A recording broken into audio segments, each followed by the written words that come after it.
میرے بھائیوں، نیا سال شروع ہو چکا ہے ہمارا۔ دیکھو، جنوری بھی اللہ کا اور محرم بھی اللہ کا۔ کیوں کہ چاند بھی اللہ کا اور سورج بھی اللہ کا۔ یہ بھی تعصب کی بات ہے کہ یہ کافروں کا سال ہے، یہ مسلمانوں کا سال ہے۔ سورج جب اللہ نے بنایا تو سورج کے گرد کا کیلنڈر بھی اللہ کا۔ جب چاند اللہ نے بنایا تو چاند کا کیلنڈر بھی اللہ کا۔ جب سورج اللہ کا ہے اور چاند اللہ کا ہے تو یہ سال ہو یا وہ سال ہو، دونوں ہی اللہ کے ہیں۔ تقسیم ہے۔ اللہ نے اپنے محبوب کی امت کو چاند کے گرد گھمایا اور باقیوں کو سورج کے گرد گھمایا، لِتَعْلَمُوا عَدَدَ السِّنِينَ وَالْحِسَابَ، تاکہ تم سال اور مہینوں کا حساب کر سکو۔ چاند کی گرد ہمیں کیوں گھمایا؟ کہ سورج کا کیلنڈر نارتھ پول پہ فیل ہو جاتا ہے، وہاں سورج نکلتا ہی نہیں 6 مہینے۔ جہاں 2 مہینے نہیں نکلتا وہاں تو میں بھی گیا۔ اس سے اور آگے جاؤ تو 6 مہینے سورج نہیں نکلتا اور 6 مہینے ڈوبتا نہیں ہے، تو سورج کا کیلنڈر نارتھ اور ساؤتھ پول پہ فیل ہو جاتا ہے، پتہ نہیں چلتا دن ہے یا رات ہے۔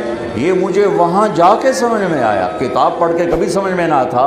میں جب وہاں آخری دنیا کے کنارے پر پہنچا تو میں نے دیکھا وہ سورج کے گم ہونے کے دن تھے، سورج کے گم ہونے کے دن تھے، تو چاند چمک رہا تھا، تو مجھے پتہ چلا کہ اللہ نے میرے نبی کو چاند کا کیلنڈر کیوں دیا، کہ وہاں 6 مہینے سورج نکلتا نہیں، پھر 6 مہینے ڈوبتا نہیں، لیکن وہاں بھی چاند نکلتا بھی ہے، ڈوبتا بھی ہے، گھٹتا بھی ہے، بڑھتا بھی ہے۔ وہاں اگر کوئی مسلمان رہتا ہے تو چاند کو دیکھ کر اپنا نظام صلاۃ بنا سکتا ہے، روزے کا بنا سکتا ہے، نماز کا بنا سکتا ہے، سورج سے نہیں بن سکتا۔ ہاں، اب آج کی تعلیمات میں گھڑیاں آ گئیں تو اس سے پتہ چل گیا، لیکن ایک آدمی جاہل ہے، ان پڑھ ہے، گھڑی کوئی نہیں، تو چاند کو دیکھ کے کہہ سکتا ہے رات آ گئی، چاند ڈوبا، دن آ گیا ہے، رات ہی لیکن دن آ گیا۔ تو میرے اللہ نے اپنے محبوب کو چاند کا کیلنڈر دیا، چونکہ آپ للعالمین ہے، رحمت للعالمین۔ تو اس کا تقاضا یہ تھا کہ دنیا کے جس خطے میں میرے نبی کا امتی موجود ہو، اس کو نماز کے ٹائم کا پتہ ہو، اسے کیلنڈر کا پتہ ہو، روزے کا پتہ ہو، اس لیے چاند کے گرد گھمایا ہے۔ ہمارا نیا سال ہے، وہ بھی ہمارا ہے، یہ بھی ہمارا ہے۔ یہ تعصب کی بات ہے، وہ کافروں کا سال، یہ مسلمانوں کا سال۔ ارے چاند بھی میرے رب کا اور سورج بھی میرے رب کا۔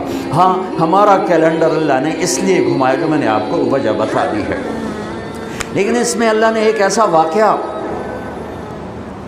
یہ پہلے بھی ہو سکتا تھا قتل حسین اور بعد میں بھی ہو سکتا تھا قتل حسین، لیکن شروع سال میں ہی اللہ نے اس کو مقرر کیا، طے کیا کہ جیسے ایک رواج بن گیا سال نو کی تقریب منانا، وہ نہ ہو بلکہ مزید آخرت کی یاد ہو، مزید آنسو بہیں۔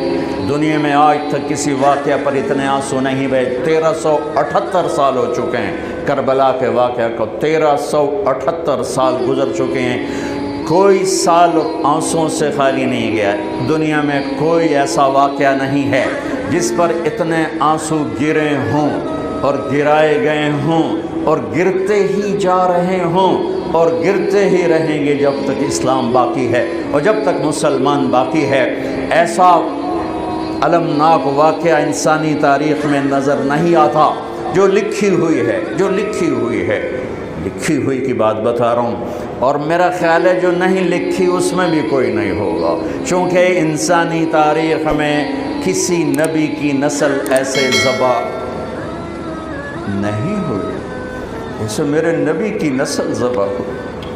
نبی بھی راج دلارا، نبی بھی حبیب، نبی بھی لاڈلا۔